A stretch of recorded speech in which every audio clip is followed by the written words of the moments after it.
Chandrakanti hospital डॉक्टरों की साजिश के तहत बेटे की गई जान, पीड़ित परिवार ने इंसाफ की गुहार।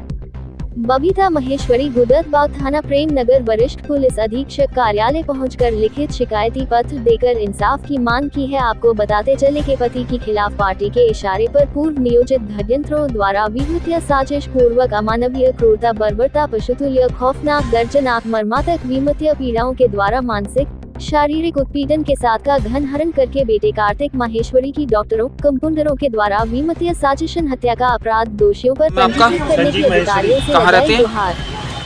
गुदरबाग थाना प्रेमनगर। क्या मामला है जो आपने शिकायत करी है कचहरी? 30 साल पुराना हमारा पारिवारिक मैटर चल रहा था, जिसमें 4 हत्याएं पहले करवा चुके थे हमारे खिलाफ पार्टी वाले समाजवादी गवर्नमेंट में। हाँ। अब एक बेटे को हमारे मरवा दिया। हाँ। डॉक्टरों के द्वारा मोटी रकम खर्च करी, पुलिस रिपोर्ट नहीं लिख रही है। 11 तारीख को हत्या हुई। सुबह बेटा स्वस्थ था, हमने देखा, आंखें खोल रहा था, गर्दन हिला रहा था, बोलने की कोशिश कर रहा था, लेकिन डॉक्टरों ने उसके हाथ बांध रखे थे और मुंह में नली डाल रखी थी।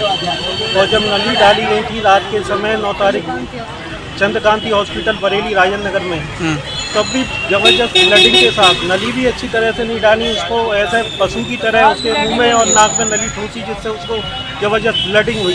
एप्लीकेशन कहाँ आपकी? एप्लीकेशन दे दी है, बता दिए। और बेटे को सुबह 11 बजे मार दिया उन लोगों ने। हाँ। पहले डॉक्टर ने हमें धमकाया कि तुमने 2-3 खून कराए और उसकी लड़के क्या नाम है डॉक्टरों का? और अब तुम दूसरे हॉस्पिटल में इसको दिखा लो। डॉक्टरों का नाम बताइए। कौन डॉक्टर पल्लव अग्रवाल। कहाँ पे अस्पताल है इनका? राजन नगर। किस नाम से अस्पताल है? चंद्रकांति हॉस्पिटल। तो पहले भी कोई केस आपने सुना हो कि उस अस्पताल में कुछ गलत हुआ? उस हॉस्पिटल में हमने कभी गए ही नहीं, उस हॉस्पिटल में आज तक। हमें तो डिस्ट्रिक्ट वालों ने भेजा, हम तो रात को 11:30 बजे बच्चे को डिस्ट्रिक्ट लेके गए। डिस्ट्रिक्ट अस्पताल से आपको कितने भेजा हुआ? वहाँ दलाली का काम चलता है। इमरजेंसी डॉक्टरों ने, इमरजेंसी के डॉक्टरों ने अपनी एम्बुलेंस बुला के उसमें इलाज किया। हम तो वहाँ इलाज कराने गए। डिस्ट्रिक्ट वालों की दलाली के चक्कर में हमारे बच्चे की और चंद्रकांति ने मोटा पैसा खाया।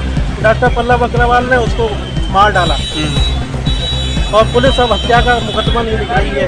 हमने समस्त आला अधिकारियों को सूचित कर दिया है और उससे पहले जब से दुश्मनी चल रही है, पुरानी एप्लीकेशनें भी हैं जो हम लगातार प्रशासन को कह रहे हैं कि हमारे बेटे की, हमारी पत्नी की, हमारी जान को खतरा है, लेकिन यहाँ से लेके राष्ट्रपति महोदय तक अभी तक नहीं चेते। जब हमारे बेटे की हत्या हो गई तो अब रिपोर्ट नहीं लिखी जा रही है। कितनी उम्र थी बेटे की आपकी? 23 साल की। ये कंप्लीट कर लिया था, मैरिज वगैरह हुई थी नहीं? कंप्यूटर में दक्ष था।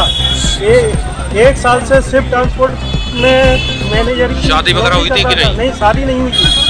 कितने भाई बहन थे उनके? अकेला था, इकलौता बेटा था। हाँ, उन्होंने इसलिए हत्या कराई कि उसकी हत्या के सदमे में हम दोनों माँ बाप खत्म हो जाएंगे तो वो 50-60 लाख की संपत्ति वो हमारी फ्री में उनको मिल जाएगी। ये सिर्फ संपत्ति को जब हजम पूरी नियत से संपत्ति को अनाधिकृत रूप से कब्जा करने के। कौन लोग हैं?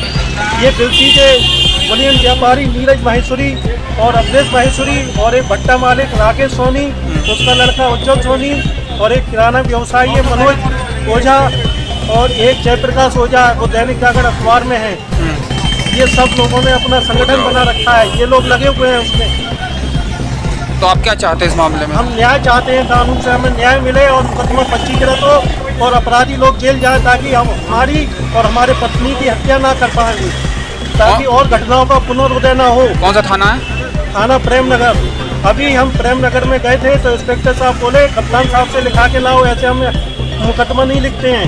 कप्तान साहब जब आदेश करते हैं तब मुकदमा लिखते हैं। उन्होंने वहाँ से हमें मना कर दिया। तब हम कप्तान साहब के ऑफिस आए तो श्रीमान मनीष पारिक जी को हमने अपना प्रार्थना पत्र दिया है। और क्या आश्वासन मिला आपको? हमें आज तक अन्याय हो रहा है। आश्वासन क्या दिया उन्होंने, क्या कहा? उन्होंने आश्वासन में ये कहा कि हम जांच करवाते हैं, उसके बाद देखेंगे।